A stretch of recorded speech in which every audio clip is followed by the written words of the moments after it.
સંયુક્ત રાષ્ટ્ર મહાસભામાં પાકિસ્તાનને વૈશ્વિક આતંકવાદનું કેન્દ્ર ગણાવી ભારતે આકરી ટીકા કરી હતી.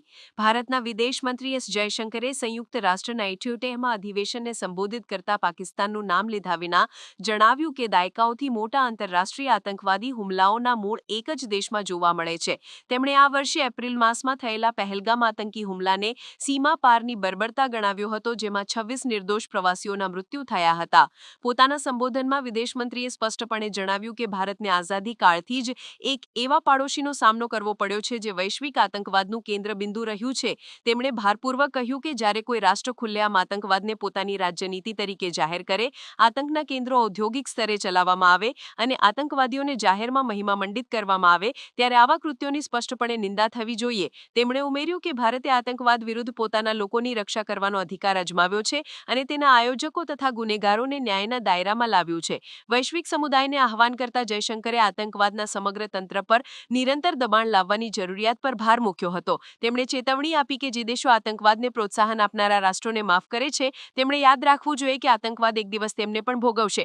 તેમણે આતંકવાદના નાણાકીય સ્ત્રોતોને સંપૂર્ણપણે બંધ કરવા અને મુખ્ય આતંકવાદીઓ પર પ્રતિબંધ લગાવવા માટે નક્કર આંતરરાષ્ટ્રીય સહયોગની હિમાયત કરી. President, Excellencies, while asserting our rights, we must also firmly face up to threats.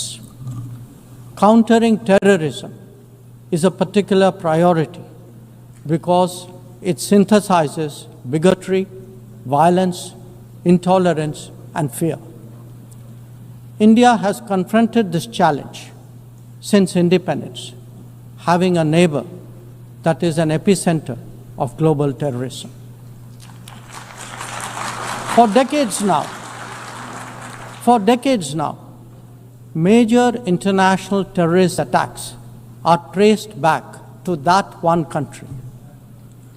UN's designated lists of terrorists are replete with its nationals. The most recent example of cross-border barbarism was the murder of innocent tourists in Pahalgam in April this year. India exercised its right to defend its people against terrorism and brought its organizers and perpetrators to justice. Because terrorism is a shared threat, Madam President, it is essential that there is much deeper international cooperation.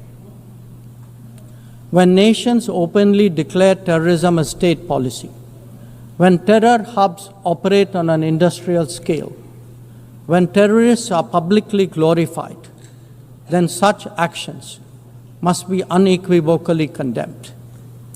The financing of terrorism must be choked, even as prominent terrorists are sanctioned. Relentless pressure must be applied on the entire terrorism ecosystem. Those who condone nations that sponsor terror will find that it comes back to bite them. Madam President, an objective report card will show that the UN is in a state of crisis. When peace is under threat from conflicts, when development is derailed by lack of resources, when human rights are violated by terrorism, the UN remains gridlocked. As its ability to forge common ground diminishes, belief in multilateralism also recedes. Central to the erosion of the UN's credibility has been resistance to reform.